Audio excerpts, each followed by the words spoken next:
mean, how did you come to start the company? Were you inspired by Mark Zuckerberg and Facebook? Or was it something that you just thought, wow, that's happening over there, let's do something in Russia similar?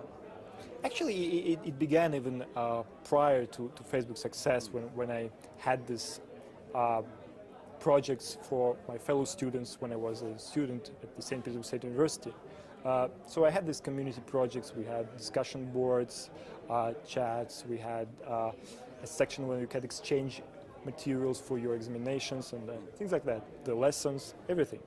And so it was in the beginning of this century. So it's like 10 years ago. So I started really early, and I built a community around it. But when I graduated the university at 2006, I realized that I'm not good at supporting projects for students because I'm no longer a student. So what I had to do, I had to create a project for graduates and for young professionals who graduated to this high-profile important universities like St. Petersburg State University, Moscow State Universities, and so on. And it turned out to be very successful because there was really a need for it.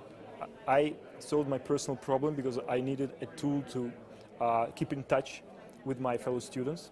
And actually the Russian name of VK, which is Vkontakte, means in touch. So this is a tool for staying in touch. And it grew very rapidly, so it was. I mean, you must keep a very close eye on Facebook and what they're doing. I mean, are there important differences in terms of how your site has evolved compared to the directions that they've been taking? Sure.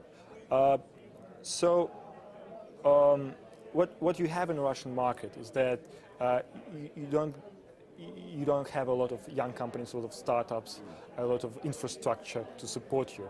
So if Facebook was very open from the beginning and they didn't need to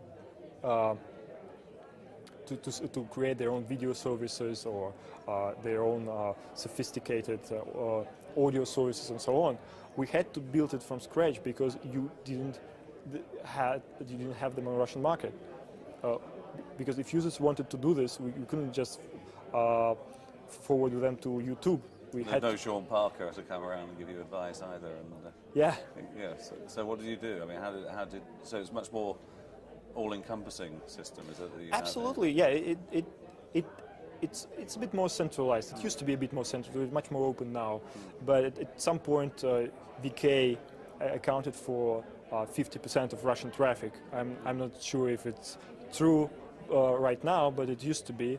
But if it's not true right now, it's a good sign. Because more and more companies appear and attract traffic on this.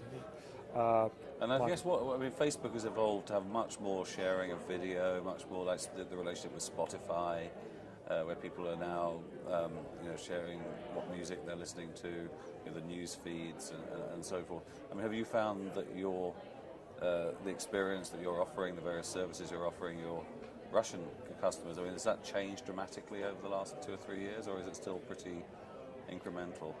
Well, actually, yeah, we are very innovative in this. Every month we introduce 7 major improvements to the site, and we announce it loudly. These are the 7 new things of this month. Well, and for example, talking about Spotify, and Daniel Ek visited me in St. Petersburg a few weeks ago, and he said, look, we've done this thing with Facebook, maybe you should consider doing the same with us. And I said, yeah, it sounds nice, but we already have an audio service of our own because of our history. And then 2 weeks ago, we announced that you could see what your friends are listening to, and you could switch in, and you could listen to the songs your friends is listening to, and then when he finishes to listen this one and goes to the next one, you can continue. And this is like a radio, really. And this is something that Facebook only announced. They didn't build it yet. And one of the things that they're a bit slower about this is that when you have a partnership and you have to rely on a third party to do something, this communication costs apply.